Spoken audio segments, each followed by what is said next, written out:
Welcome to Storytimer at Large. Georg Ann Reiter. Georg Ann Reiter was born on November 8, 1948, to Mr. and Mrs. George Reiter of Hamilton, Ohio. Georg Ann had a twin sister named Joanne, and her name is spelled Geonn, two words, and I believe it is pronounced Joanne. I think that's really adorable. The twins also had a brother named George. So everybody got a little bit of Dad's name there. The family lived at 1598 Biscayne Drive in Hamilton. She grew up in Hamilton, Ohio. It's a northern suburb of Cincinnati. The Miami River flows through the town.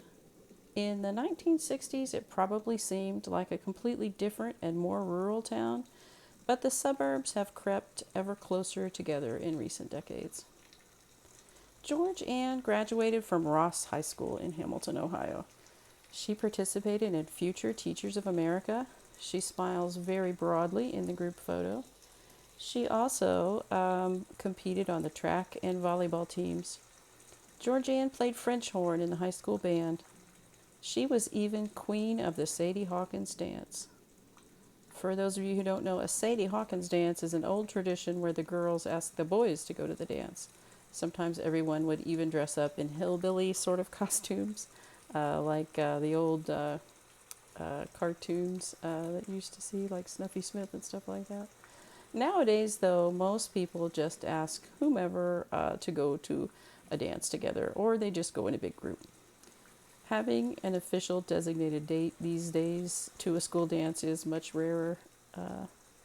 But on the blog post, you'll see some really great pictures, including her dressed with her crown on as queen of the Sadie Hawkins dance. On Wednesday, September 9th, 1970, 21-year-old Georg Ann Reiter and a friend decided to stop off at a park late off Highway 128 one night. The park had bathrooms and water fountains. The two young women were returning home from a night out. Not many places were open all night in 1970, but the park was accessible. It's not far from Georg Ann's house as well. As the two sat in the car, a man stepped out of the darkness. He ordered them out of the car and ordered them to walk away. He demanded the car keys. He called out to someone else and said something like, "Are you going to come out and help me?" Did he have an accomplice waiting in the woods? They tossed the keys at him and then turned to run, but he just started shooting. Both women were hit. Georg Ann had been shot in the back and the arm. Her friend had also been shot in the back as well. Oddly enough, the man did not take the car then. Maybe his intention was to simply kill these two women. It was 1970 after all. America has always been a violent place. The violent crime rate was rising throughout the 70s. There are far more senseless crimes in the 70s through the 1990s than there are crimes with those nice, neat Agatha Christie motives. Georg Ann's friend did not die from her wounds, but blacked out. Despite the pain and trauma, her first thought when she awoke was to help her friend. Upon waking and critically injured, she managed to flag down a passing truck. The driver of the truck helped her to get Georg Ann into the car. Georg Ann's friend then drove to the hospital. She was an incredibly brave young woman. She should be commended for her courage. The truck driver followed them to the hospital to make sure that they arrived safely, and thank goodness that he did. It's remarkable that no one from one of the houses across the street heard the shots and came to help. Sometimes small caliber guns, though, aren't very loud, and maybe they were just all sleeping deeply enough. I've seen many cases where shots were fired in a home and others in the home slept through the noise. It was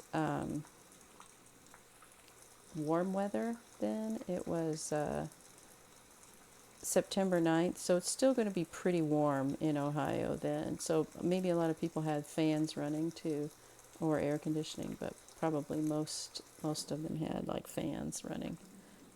And then that would help mask some noise as well. Georg Ann Reiter was pronounced dead at the hospital. Her friend survived her injuries after spending many days in intensive care. People would find, police, however, would find that the women had been shot with a .22 caliber weapon.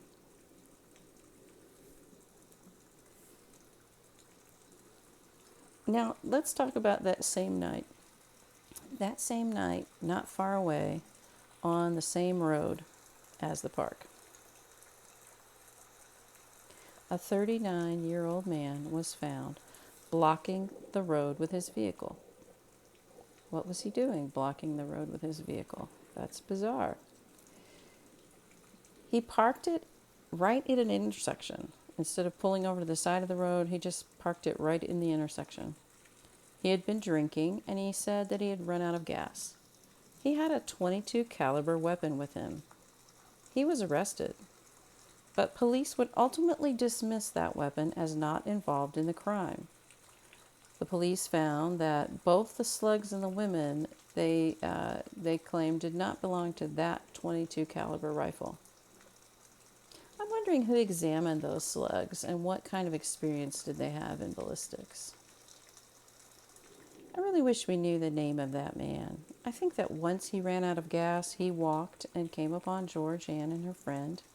I think he decided to rob or to harass them. Many violent criminals of the 1970s don't have normal motives like greed, though.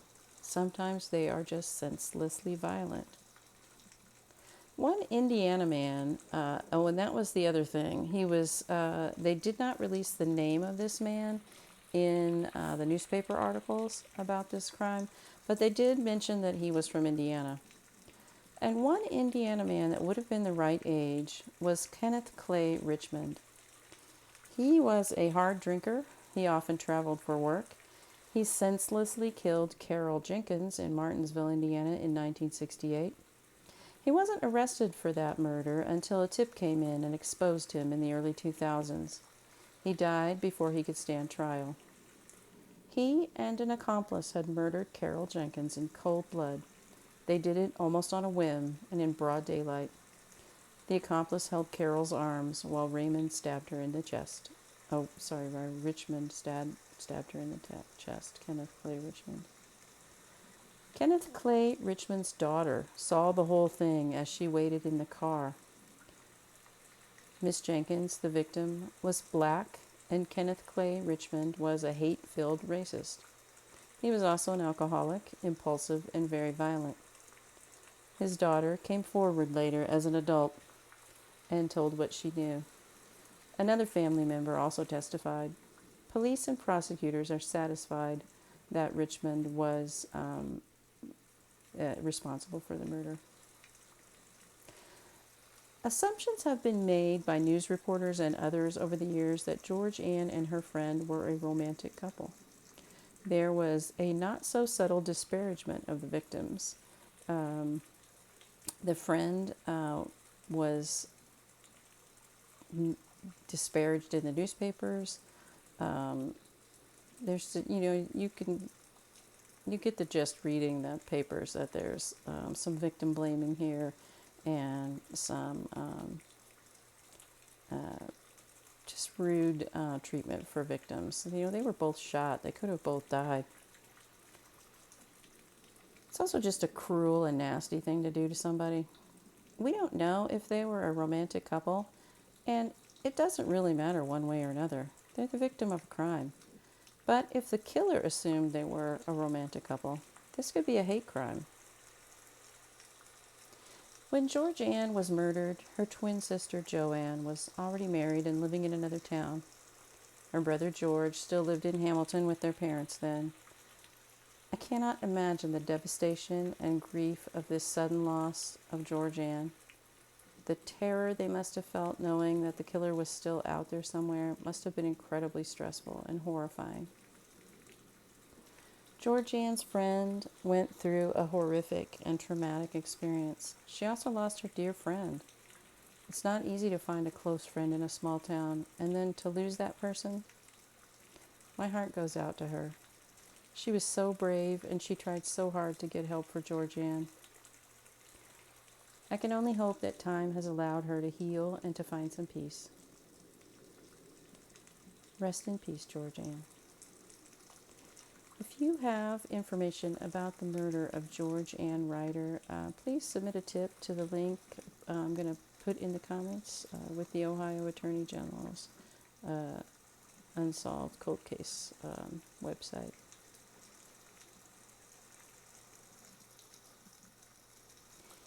Thanks for listening to Storytime Writ Large.